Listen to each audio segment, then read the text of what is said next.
Hello મિત્રો, અસ્મિતા cooking ચેનલમાં તમારું સ્વાગત કરું છું. તો આજે આપણે બનાવવાના છીએ ઘઉંના લોટની મઠરી બનાવવાના છીએ. તો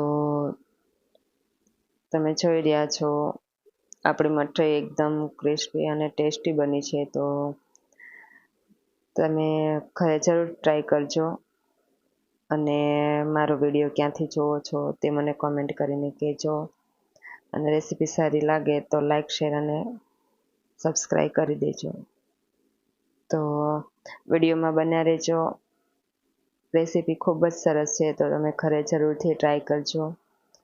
આપણે એક બાઉલ લઈ લીધું છે, તો તેમાં 1 ટેબલ સ્પૂન તેલ લઈ લીધું છે અને મેં થોડી એવી મેથી લઈ લીધી છે. મેં એને કટિંગ કરીને અને ધોઈને સાફ કરીને રાખી હતી. અને તમે ધ્યાન રાખજો કે મેથી સુધારતી વખતે આપણે એને ડાળખા એના નથી રાખવાના, ખાલી પાંદડા જ લેવાના છે. મેથી આપણી ડ્રાય થઈ જાય ત્યાં સુધી આપણે એને હલાવતું રહેવાનું છે. અને મેથીમાં તમે તેલની જગ્યાએ ઘી પણ લઈ શકો છો. મને નથી ભાવતું એટલે મેં નથી લીધું. આપણી મેથી હવે ડ્રાય થઈ ગઈ છે, તો મેં અહીંયા એક બાઉલ લઈ લીધું છે અને 1 વાટકી ઘઉંનો લોટ લઈ લીધો છે. અને થોડો એવો રવો લઈ લીધો છે.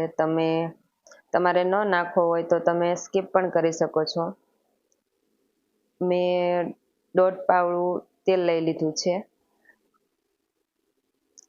મેં અહીંયા 1 ચમચી અજમો લઈ લીધો છે. અજમાને આપણે હાથેથી ક્રશ કરીને નાખવાનો છે, એટલે એનો ટેસ્ટ ખૂબ સરસ આવે છે. અને 1 ટેબલ સ્પૂન સફેદ તલ લઈ લીધા છે. થોડી એવી હળદર મેં લઈ લીધી છે, થોડી એવી હિંગ લીધી છે, 1 ચમચી મરચું લીધું છે અને અડધી ચમચી મીઠું લઈ લીધું છે. અને જે આપણે મેથીને ડ્રાય કરેલી હતી એ મેથી હવે આપણે આમાં ઉમેરી દેવાની છે લોટમાં. અને બધું મિશ્રણ આપણે હવે મિક્સ કરી લેવાનું છે. તમે લોટ બાંધતી વખતે આપણે મોણ જે મેં તેલનું આપ્યું છે, તો તમે તેની જગ્યાએ ઘી પણ નાખી શકો છો. લોટ આપણે રોટલીના લોટ જેવો જ બાંધવાનો છે. અને મિત્રો, આ રેસીપી તમે ઘરે જરૂરથી ટ્રાય કરજો. આ મઠરી આપણે ચા સાથે ખૂબ જ ટેસ્ટી લાગે છે અને ખૂબ જ સરસ લાગે છે. મિત્રો, આપણો લોટ બંધાઈને રેડી થઈ ગયો છે. આપણે 15 મિનિટ એને રેસ્ટ કરવા મૂકી દઈશું. આ બાજુ આપણે 1 વાટકામાં મેં 2 ચમચી મેંદાનો લોટ લીધો છે. તમે આની જગ્યાએ કોર્નફ્લોર પણ લઈ શકો છો અને ઘઉંનો લોટ પણ લઈ શકો છો. મેં એમાં 1 પાવડું તેલ નાખી દીધું છે. આપણે એની પેસ્ટ બનાવવાની છે. તો આપણી પેસ્ટ તૈયાર થઈ ગઈ છે, તમે જોઈ રહ્યા છો. તો મિત્રો, આપણી પેસ્ટ તૈયાર થઈ ગઈ છે. આ બાજુ આપણો લોટ બાંધ્યો હતો તે પણ સેટ થઈ ગયો છે. આપણે થોડોક એને મસળી લઈશું અને પછી એના લુવા કરી લઈશું. આપણે લુઓ કરીને થોડો એવો લોટ આપણે ભભરાવાનો છે અને પછી લુઓ મૂકી દેવાનો છે. અને આપણે બહુ જાડી પણ નહીં અને બહુ પાતળી પણ નહીં, એવી રોટલી એવી તૈયાર કરવાની છે.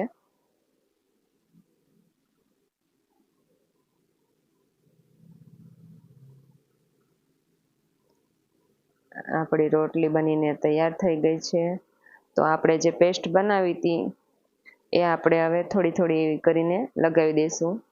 બહુ વધારે પડતી પણ નથી લગાવવાની, થોડી થોડી એવી લગાવવાની છે. અને ઉપરથી આપણે થોડો એવો ઉપરથી લોટ થોડો ભભરાવી દઈશું. પછી આ સાઈડ પણ પેસ્ટ લગાવવાની છે અને લોટ ભભરાવાનો છે. એ પ્રોસેસ જ ચાલુ રાખવાની છે. પછી આવી રીતના પાછું એને વણી લેવાનું છે.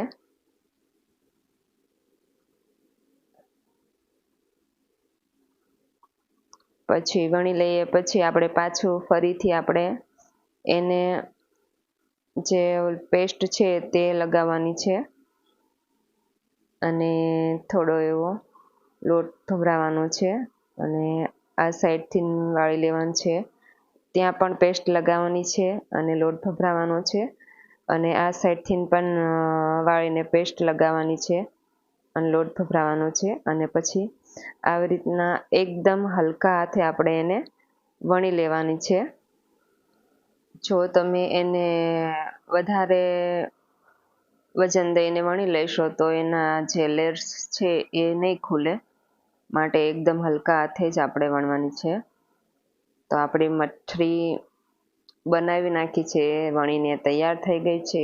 આપણે એક બાજુ મેં બાઉલમાં તેલ ગરમ કરવા રાખી દીધું હતું, અને થોડી થોડી મઠરી અંદર આપણે નાખી દેવાની છે, અને થોડી વાર આપણે એને હલાવવાની નથી, એની મેળે જ ઉપર આવી જશે. અને ગેસની ફ્લેમ મેં એકદમ સ્લો રાખેલી છે. મિત્રો, આપણી મઠરી તમે જોઈ રહ્યા છો ઉપર આવી ગઈ છે, તો આપણે હવે થોડી એને ઉપર નીચે કરી લઈશું. એકદમ ધીમી આંચે તમે જો મઠરીને તળશો તો એકદમ ક્રિસ્પી અને એના લેયર પણ ખુલીને સરસ થઈ જશે. મિત્રો, આ મઠરી તમે 1 મહિના સુધી સ્ટોર પણ કરી શકો છો, અને 1 મહિના સુધી કશું થતું નથી. અને બાળકોને પણ તમે આપી શકો છો, કારણ કે આપણે ઘઉંના લોટની બનાવેલી છે. તો તમે ઘરે જ જરૂરથી ટ્રાય કરજો, ખૂબ જ ટેસ્ટી અને ક્રિસ્પી લાગે છે. આ રેસીપી કેવી લાગી તમને તે મને કોમેન્ટ કરીને જરૂરથી તમે જણાવજો. આપણી મઠરી એકદમ ક્રિસ્પી તૈયાર થઈ ગઈ છે. મિત્રો, મારો વિડીયો સારો લાગે તો લાઈક, શેર અને સબસ્ક્રાઈબ કરી દેજો, અને બેલ આઇકનને પ્રેસ કરવાનું ન ભૂલતા, અને તમારા ફ્રેન્ડ સર્કલમાં શેર કરવાનું ન ભૂલતા. તો ફરી મળીશું આવતા વ્લોગમાં, અને આ મઠરી તમે ઘરે જરૂરથી ટ્રાય કરજો. ખૂબ જ ટેસ્ટી બને છે. Bye bye.